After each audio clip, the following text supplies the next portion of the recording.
Ofisi ya Waziri Mkuu Kazi, Ajira na Mawasiliano inawatangazia vijana wote wa Tanzania wenye umri kati ya miaka 15 hadi 35 anayependa kujiunga na mafunzo ya ufundi stadi katika fani za ubunifu wa mitindo. Jeshi la Polisi Tanzania lingependa kuwajulisha kuwa hadi mchana huu wa tarehe 9 mwezi wa 12 2025 hali ya usalama wa nchi ni shwari.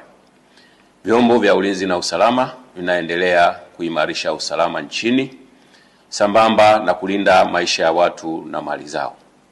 Aidha, Jeshi la Polisi lingependa kutoa wito kwa wananchi kuendelea kuzipuuza picha mjongeo na picha mnato zinazoendelea kusambazwa kwenye mitandao ya kijamii zikionyesha kwamba kuna maandamano yameanza maeneo mbalimbali. Taarifa hizo sio sahihi. Wanatumia picha mjongeo na picha mnato za matukio ya nyuma kama vile ya tarehe 29, tarehe 30 na tarehe 31 mwezi wa 10 2025.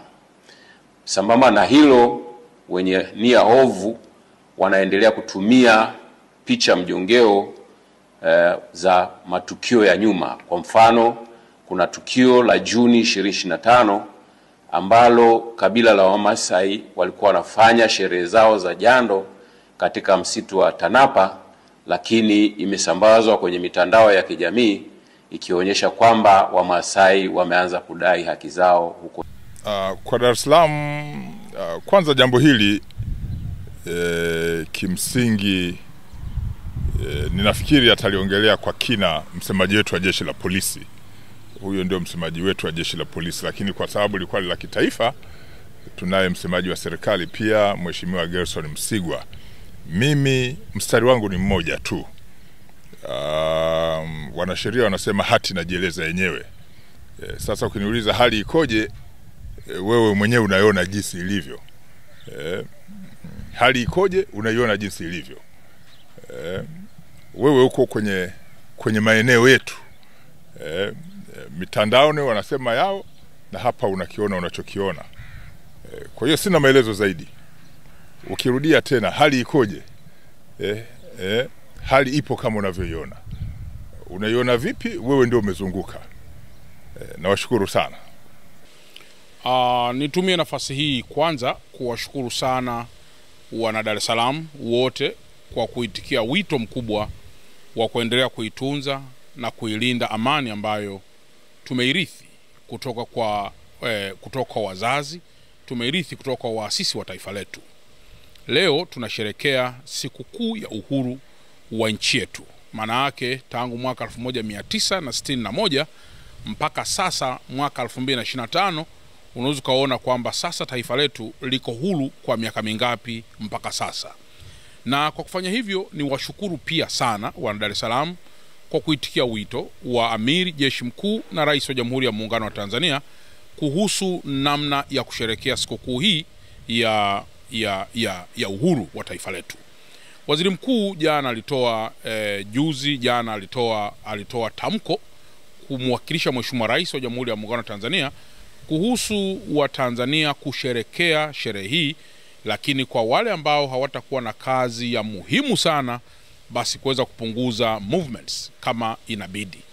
Kwa Dar es Salaam naweza nikakiri kwamba mpaka muda huu tunapozungumza hali iko shwari na mji wetu uko salama, na niendelee tena kuwashukuru sana wana Dar es Salaam kwamba wameendelea kuwa mabalozi wazuri sana katika masuala ya amani ya taifa letu. Na wapo pia wachache wanaoweza pia kutamani kwamba taifa letu liingie tena kwenye misuko. Niendelee tena kushukuru sana na kuvitia moyo vyombo vya dola katika taifa letu kwamba ni muda wa kuendelea kulinda amani ya taifa letu pasipo hata kuweka mashaka ya aina yoyote. Nimeona tangu asubuhi, mchana na hata jioni baadhi ya picha zikiwa zinaibuliwa, picha za matukio ya nyuma. Yapo matukio ambayo yapo matukio ya tarehe 29 ya mwezi Oktoba mwaka 2025, yapo matukio ya tarehe 30, lakini yapo matukio hata ya nyuma zaidi ambayo yanaibuliwa leo kuonesha kwamba Dar es Salaam tayari maandamano, tayari vitu vingine vimechafuka.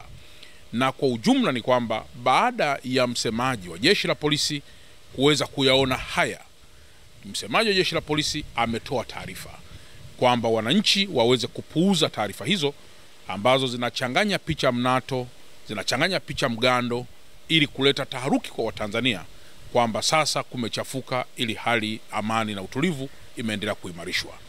Kwa hiyo tunapoendelea kuiona hali hii kama tunu, nitoe tena rai kwa Watanzania na hasa wa Dar es Salaam kwamba tuendelee kuilinda amani hii, kwa sababu kila mmoja akikaa nyumbani kwake akaangalia na akalifrect nyuma, anaweza kuona kabisa kwamba kumbe amani ni zaidi ya fedha, kumbe amani ni zaidi ya chakula, kumbe amani ni zaidi ya jambo lote lile, kumbe amani ni zaidi ya utajiri wa aina yoyote. Kwa hiyo kumbe ukiambiwa mna utajiri gani katika taifa lenu, kumbe pasipo na shaka utajiri namba moja tulionao ni amani. Halafu vitu vingine vyote vinafuata. Amani haionekani, amani haishikiki, amani unaweza hata usiisikie, unaweza usipate hata harufu yake, lakini itakapotoweka ndipo unapoelewa kwamba kumbe amani ni chakula, kumbe amani ni urafiki, kumbe amani ni undugu, kumbe amani ni maendeleo, kumbe amani ni mambo mengine yote ambayo yapo katika mustakabali wa taifa letu. Niendelee tena na zaidi kwamba kesho na kuendelea tuendelee kuwa hivi namna ambavyo tumeifanya siku hii kuwa katika hali ya amani, basi tuendelee kuwa hivyo na siku zingine. Na baada ya kusema haya, niwashukuru sana viongozi wote wa mkoa wa Dar es Salaam kwa kuendelea kushikamana, kwa kuendelea kuwa wamoja na kuendelea kujenga udugu ambao umesimikwa kutoka kwa waasisi wetu, kutoka kwa Mwalimu Julius Kambarage Nyerere, lakini zaidi pia kutoka kwa hayati Abeid Amani Karume. Na baada ya kusema haya, niwatakieni kila la heri tena katika sikukuu hii kubwa sana ya uhuru wa taifa letu. Sasa hapa tulipo nimesimama kwenye daraja la Kijazi au Kijazi intersection kama ambavyo wengi tunavyoifahamu. Ni wilaya ya Ubungo.